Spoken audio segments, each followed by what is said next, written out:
just watched not the Daniel Bryan show, SmackDown for this week. And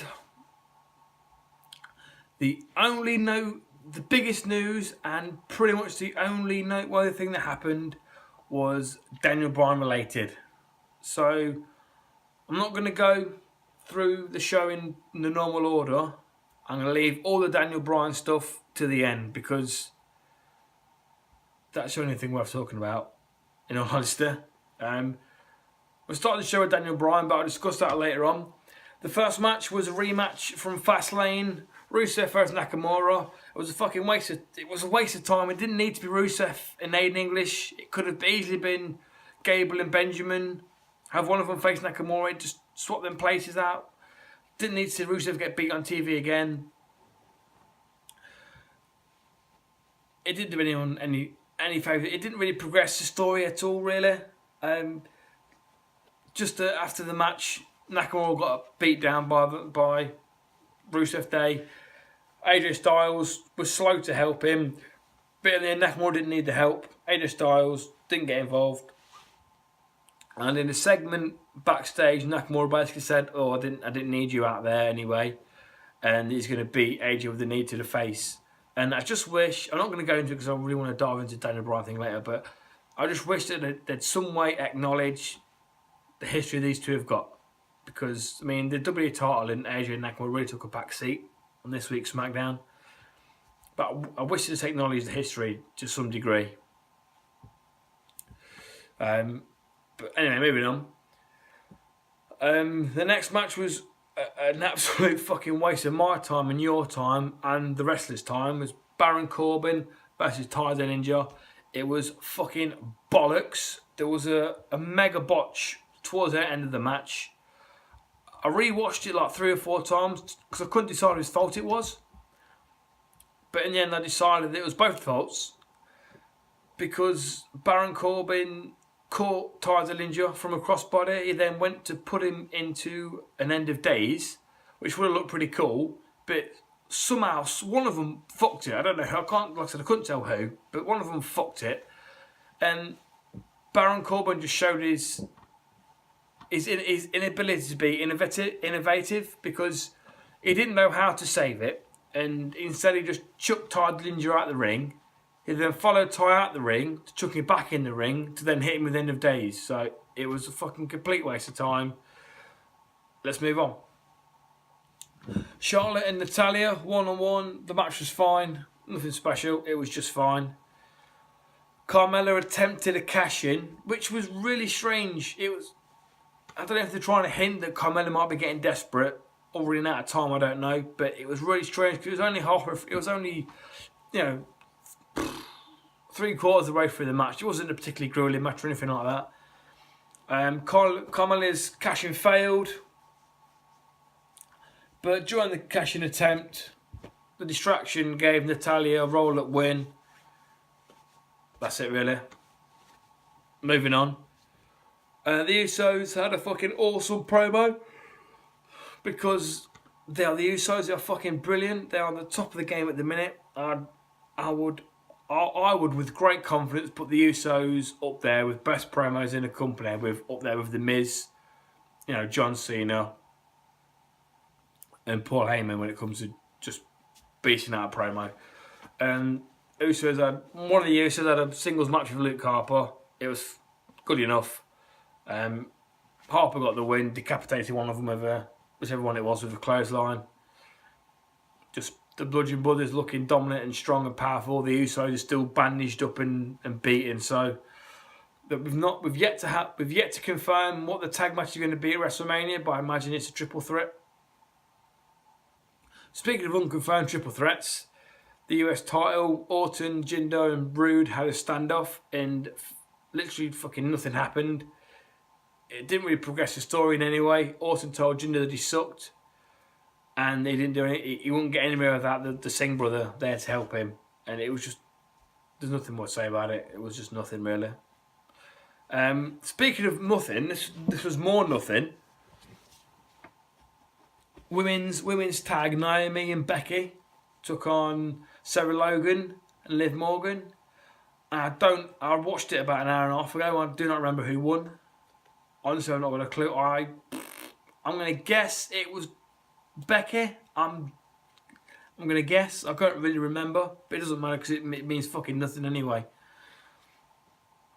This was just here, I think, to remind everyone that they've got a women's battle royal. I'm not going to harp on about the whole battle royal and the fabulous Moolah's unfabulous history, but what they should have done for me is not have, I think, having two battle royals on one Rumble, one WrestleMania is too many. I know one will probably be on the pre-show, but still if you're going to sit and watch the pre-show, because last year, the best match of WrestleMania was on the pre-show, Neville and Austin Aries, so the pre-show is worth watching for WrestleMania. But you don't have to sit through two Battle Royals. So what I think they should have done is had an Andre the Giant Memorial Battle Royal, but women exclusive one. That would have been... that's all I'm going to say. That's, Andre the Giant doesn't have to be celebrated by only blokes. He was, the Memorial Battle Royal is remembering Andre the Giant, There's no reason that women can't wrestle in his name, there's no reason at all. Everything doesn't have to be a woman's this or a man's this or, share it out. But I'm not going to harp on it because we've got two fucking Battle Royals at WrestleMania and we have to fucking accept that, aren't we? Right, let's move on to the thing I want to fucking talk about. I've tried to keep that first bit as short as possible because I know I'm going to ramble about Daniel Bryan. So, Daniel Bryan has finally been cleared to fucking wrestle for the WWE at fucking last. He announced it. I hadn't heard any news about it because I try and keep away from news, but I've been informed by one of the jobbers, Dingle, that he's been cleared to wrestle. And I am fucking over the moon. I'm really happy. I'm happy for him. I'm happy for everybody, the community, the matches we're gonna get. It's fucking overwhelmingly happy about it. He thanked everyone for the support, and he thanked his promo was fucking brilliant, man. It felt like from the heart. It really did.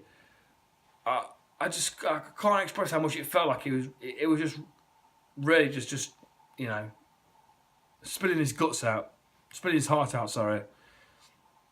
And he thanked Brie he thanked Brie multiple times and how much Brie helped him and kept him on the straight and narrow when he was getting depressed and sad. She helped focus him and stuff. And the crowd the universe, even gave her a thank you, Brie, which I thought was a really nice touch.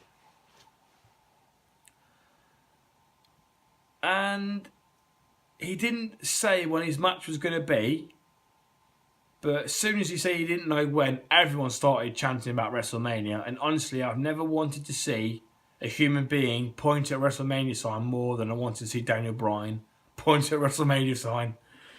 But it was heartwarming, to say the least. It really was.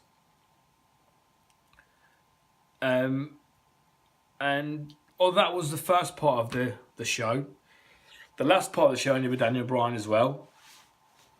Because this SmackDown was really like an opposite of a sandwich. Like the meat and the good stuff's in the middle, but the meat and the good stuff was on the outside. It was like, you fill in the bread in the middle. This is what this SmackDown was like. Daniel Bryan called out Kevin Owens and Sami Zayn. They came down to the ring elated and happy for Daniel Bryan because Daniel Bryan's had their back this whole time. And as they got to the ring, they congratulated Daniel Bryan and they said what about us joining up as a three-man team? To which the crowd were split, but it wasn't an equal split. It wasn't an equal divide at all. There was definitely an overwhelming majority giving it the no chant, which you'd think those three on the same team would be an immediate yes and immediate approval, but it just shows how amazing KO and Sami have been in this heel role. They've been fucking fantastic. They are by far the best actual heels, not booed because they're shit, but booed because they are fucking amazing heels we've had for a long time, or that I can recall anyway. And after Daniel Bryan had declined the team up, he had to sack him. Because, like last week, despite the fact that Shane McMahon basically gave up and that he was taking a leave of absence, so Sami Zayn and Kevin Owens kind of got their way in the fact that Shane was leaving. Shane had give Kevin and Sami a match at WrestleMania, which John Cena's not even got yet. And they still decided to beat the shit out of him. Like, there isn't much more Shane could have done, yet Kevin and Sami Zayn still felt the need to beat the shit out of him. And that was Daniel Bryan's point, like, there's nothing, you've won. There's nothing more that Shane could have done, yet you still assaulted your boss. So Bryan's like, I've got to let you go. And he said that he feels bad about it, and he even mentioned that he's been let go from WWE twice and he's come back better for it. And, he shook the hand, but as soon as KO, as soon as they both shook his hand, they turned and just beat the snot out of him. But, not for long. Daniel Bryan was up and he was fucking kicking left and right. He was delivering German suplexes. He was delivering the signature corner drop kicks. And I'm not ashamed to say that every single kick, every single corner drop kick and that one German suplex, I yesed my little fucking titties off to. I marked like a bitch and I'm not ashamed to say it. It was fucking brilliant. I was caught up in the moment. And I fucking loved it. But of course, it's 2-on-1. The heels took advantage. The heels got the advantage and gave Bryan a bit of a beat down. He ended with an haluva kick from Sami and a powerbomb onto the side of the ring from the outside by Kevin Owens to take out Daniel Bryan. So, I think all the obvious signs point to Shane and Bryan teaming up to take on KO and Sami at WrestleMania, which I'm very happy with. I mean, I'm getting to see Daniel Bryan wrestle, so I'm very happy. And this was just, it was Daniel Bryan's show. It was good to see Daniel. Like, I just seeing him do those corner drop kicks. It was a good feeling. It really was.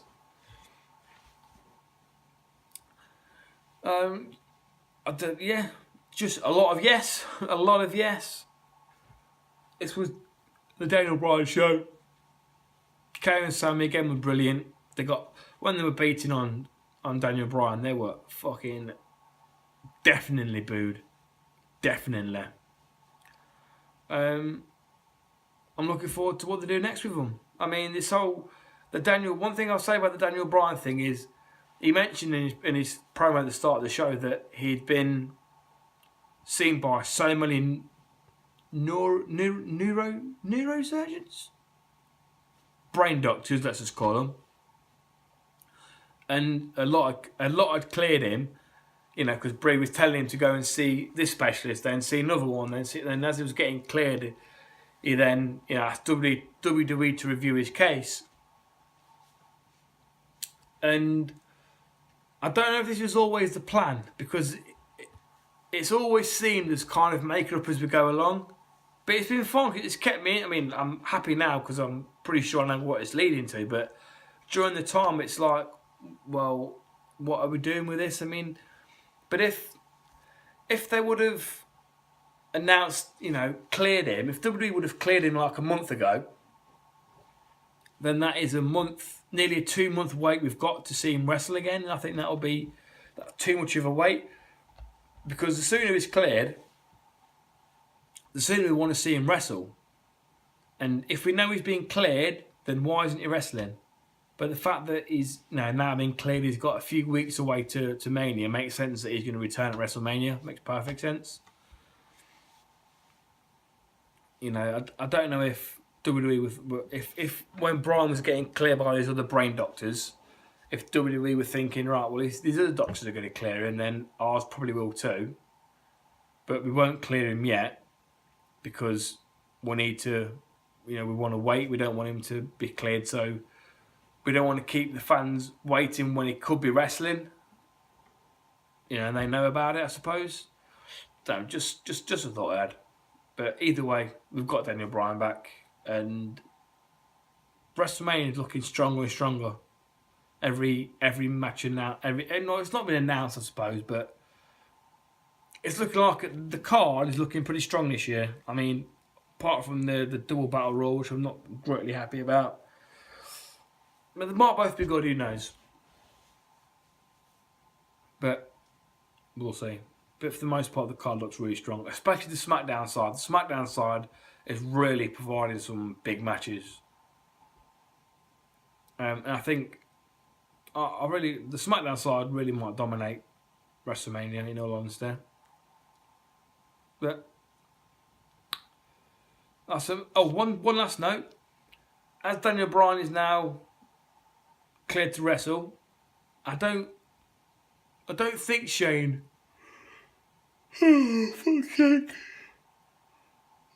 I don't think Shane will be continuing as commissioner after WrestleMania. One little note, I'd like to see Paul Heyman become the new SmackDown GM or commissioner or whatever you want to call his fucking job title. I think that'd be pretty cool. I'd rather not see Heyman tagged as Ronda Rousey's mouthpiece, because that would just be like just a carbon copy of Brock Lesnar, which is something that I don't think I personally don't want for Ronda at all. But I'm not going to get into a fucking Ronda Rousey fucking rant at this point. But yeah, SmackDown was an opposite sandwich. Daniel Bryan was the two fillings, and the whole shit in the middle was the bread, which is very missable. If you've not got much time, watch the Daniel Bryan promo at the start of the show. Skip the rest, because none of the matches were really spectacular. Unless you want to try and figure out whose fault it was in the Corbin-Ty Dillinger match botch, then be my guest. And the end promo was fucking brilliant. All three of them, fantastic. Yeah, what do you think? Give me a thumb, either way. Leave me some words to read. And yeah, Daniel Bryan's back. Yes. Goodbye.